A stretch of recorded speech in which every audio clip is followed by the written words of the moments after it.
Today we're learning about two new postulates, theorems that are shortcuts for proving that triangles are congruent.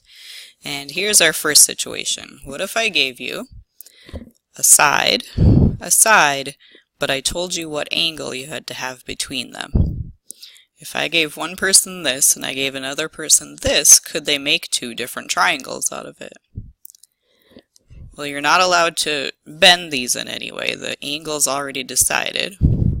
So the best you can do is add a third side, any length you want, but it has to connect from there to there, and you can't adjust that distance. Right?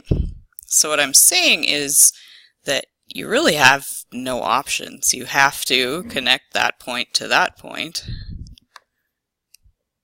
It's almost like that side has already been decided for you. And really it winds up being a side-side-side situation, right?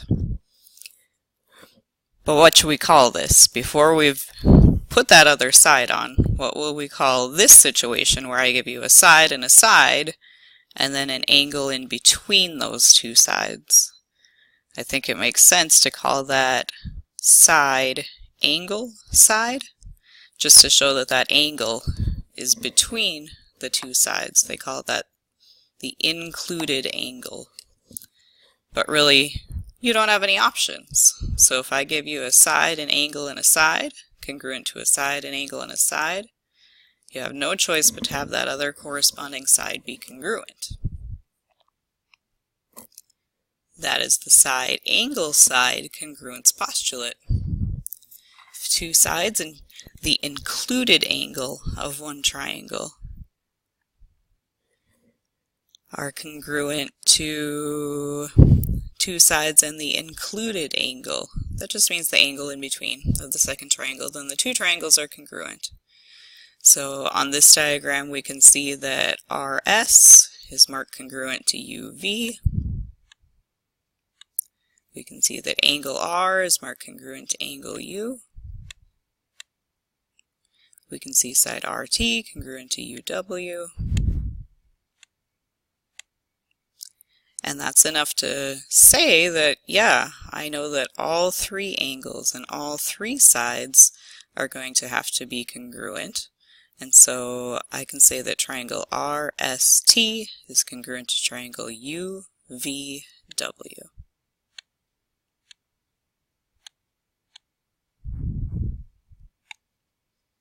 Let's see what that would look like in proof form. Oops. Alright, let's set this baby up.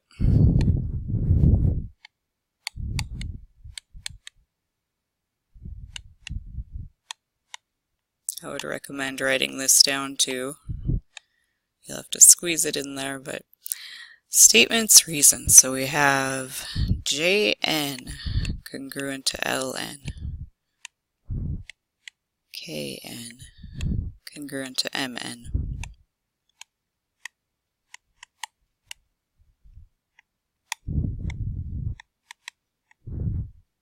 Okay, my two biggest tips are, whenever you're given something, let's mark it on the diagram. So let's mark Jn congruent to Ln and Kn congruent to Mn.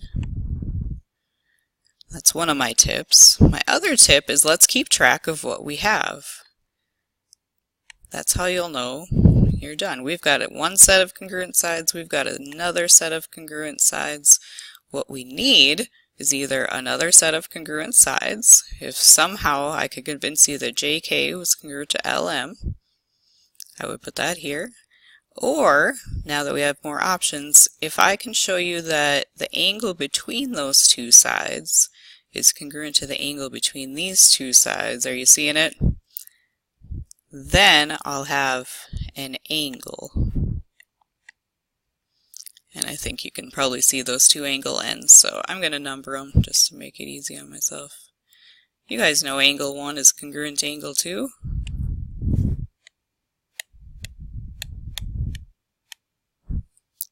Those are vertical angles.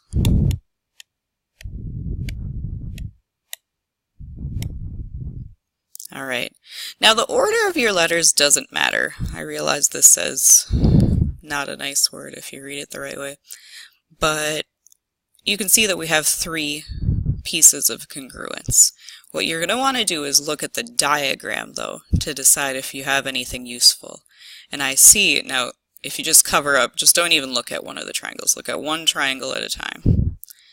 When I look at this triangle, I've got my 2 sides and I've got the angle between those 2 sides. That's what I need to talk about the SAS congruence postulate.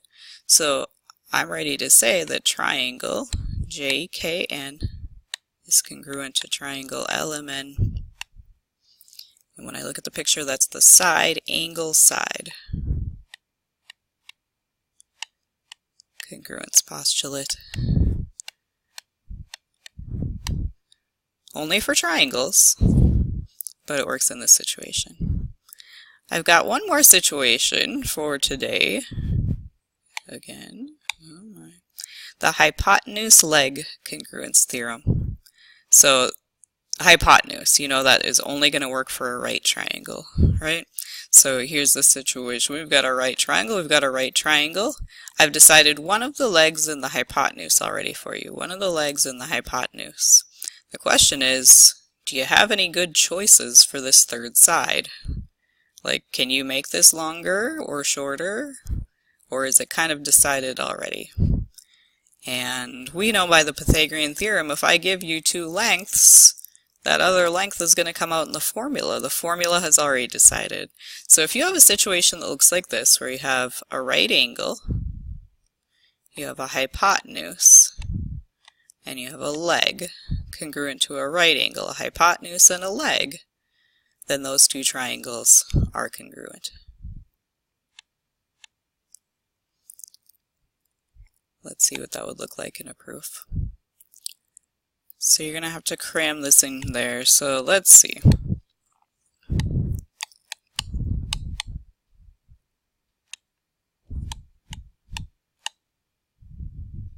To save room.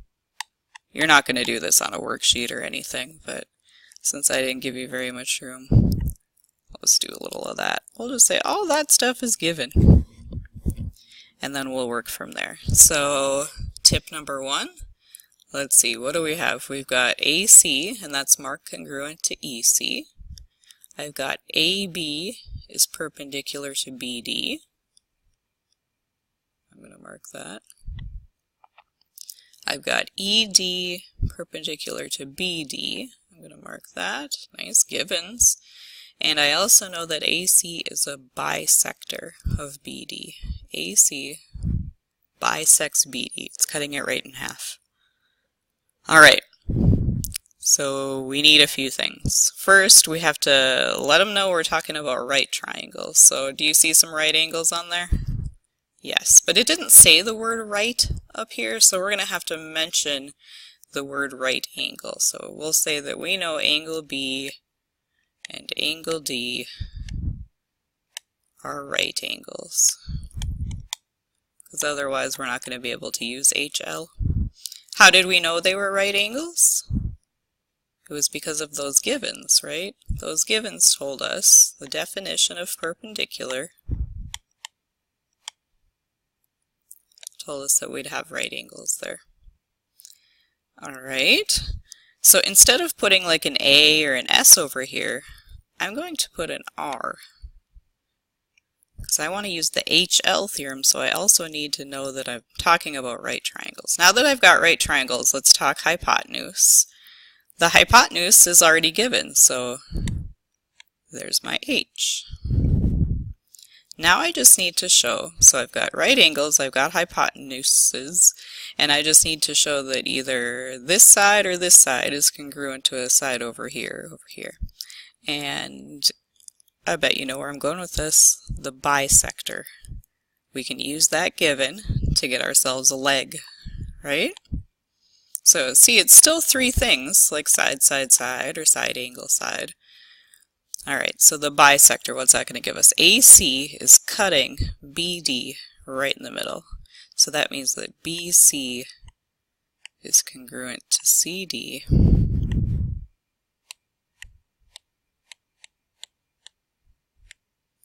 because of the word bisector. Definition of a segment bisector. And when we have our three congruences marked and proven, then we're ready to say that those triangles are forced to be congruent no matter what. That third leg is decided by the HL congruence theorem. I suppose this one's a theorem because we can use the Pythagorean theorem to show that this side is decided, and then we've got SSS. So that would be easy to prove, I would guess. Alright, those are your two new shortcuts for today.